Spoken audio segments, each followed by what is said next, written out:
भेदभाव की बात आ कहां से रही है सर? ये थी कि जो नियम बने, ठीक बात है सुप्रीम कोर्ट के कहने पे बने हैं, लेकिन इसमें दो खास तौर पर प्रावधान जो हैं कि एक तो जो जांच कमेटी बनेगी, उस जांच कमेटी में एससी, एसटी, ओबीसी, महिला, दिव्यांग सबको जगह दी गई है, सवर्णों को जगह नहीं दी गई है। तो जांच कमेटी में कोई सवर्ण वर्ग का नहीं होगा।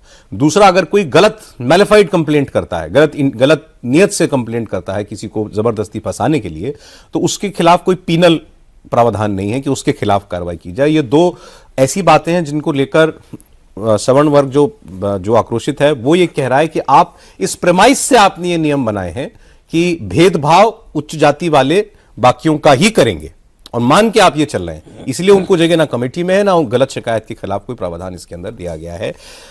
ये सरकार पॉलिटिकली अपने पॉलिटिकल एक्शन से कम एक प्रूडेंट सरकार मानी जाती है कि सब जगह हर पहलू को देख के, सोच के, विचार के फिर कोई काम किया जाता है।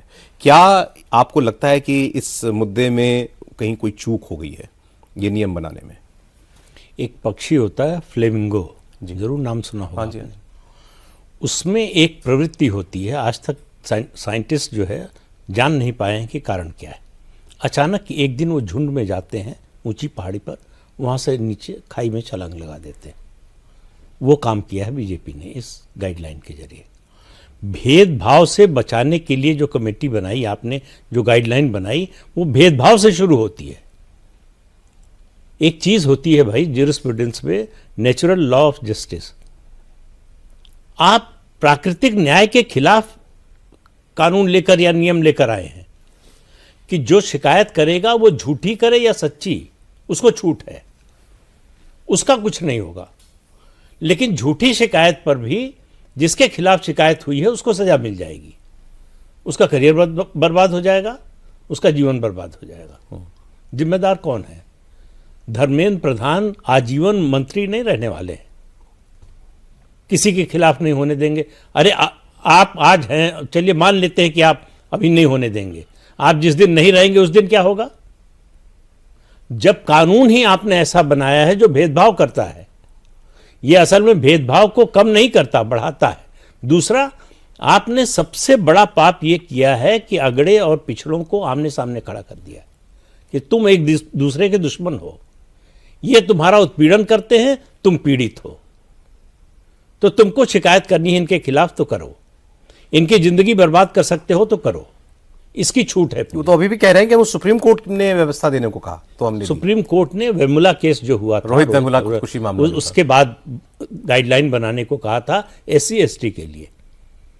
आपने उसमें ओबीसी को जोड़ दिया, जो सुप्रीम कोर्ट ने तो नहीं कहा था, जहां तक मेरी जानकारी है। गलत हो तो बताइए, आपने क्यों जोड़ दिया? दूसरा, क्या सुप्रीम कोर्ट ने यह कहा था कि जो शिकायतकर्ता झूठा पाया जाए उसके खिलाफ कोई एक्शन ना हो?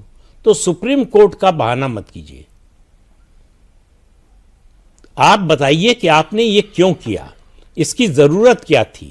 मतलब जिस तरह की गाइडलाइन बनाई है उसकी, हम गाइडलाइन बनाने के खिलाफ नहीं है, लेकिन जिस तरह की गाइडलाइन बनाई है, आपने एक पक्ष को तो पहले ही अपराधी मान लिया है, दोषी भी नहीं अपराधी मान लिया है कि ये जो यूपीए सरकार का एंटी कम्युनल बिल था ठीक उसी तरह का है कि दंगा कहीं भी होगा, सांप्रदायिक दंगा, दोषी हिंदू माने जाएंगे। यहां आपने कहा कि भेदभाव किसी के खिलाफ कोई करे, दोषी जो है वो सवर्ण माने जाएंगे। ठीक है, ये नियम कैसे चल सकता है? और ये स्टूडेंट्स पर, टीचर्स पर, सब पर लागू होता है भाई। प्रिंसिपल पर, सब पर स्टूडेंट टीचर के खिलाफ, टीचर जो वीसी के खिलाफ, वीसी टीचर के खिलाफ, कोई किसी के खिलाफ कर सकता है। और जो गलत किसी ने अगर ये शिकायत की है तो उसकी ना जांच होगी ना सुनवाई होगी। और हमारे यहाँ जो ज्यूरिस्प्रूडेंस का सिस्टम है, न्याय का जो सिस्टम है, वो मल्टी लेयर है। लोअर कोर्ट में आप जाते हैं कोई मामला लेकर, वहाँ से न्याय नहीं मिला तो हाई कोर्ट जाते हैं, हाई कोर्ट में नहीं मिला तो सुप्रीम कोर्ट जाते हैं, वहाँ फिर रिवीजन पिटीशन का आपके पास प्रोविजन है, फिर क्यूरेटिव पिटीशन का है, फिर राष्ट्रपति के पास जा सकते हैं। यहाँ हजारों कॉलेज और यूनिवर्सिटीज अब सरकारी और प्राइवेट मिलकर हो गए हैं देश में, एक कमिटी होगी नेशनल लेवल पर, एक इंस्टीट्यूशन में एक कमिटी होगी। तो अब आप देखिए कि कितने और ये प्राइवेट पे लागू होगा, सब पे लागू होगा।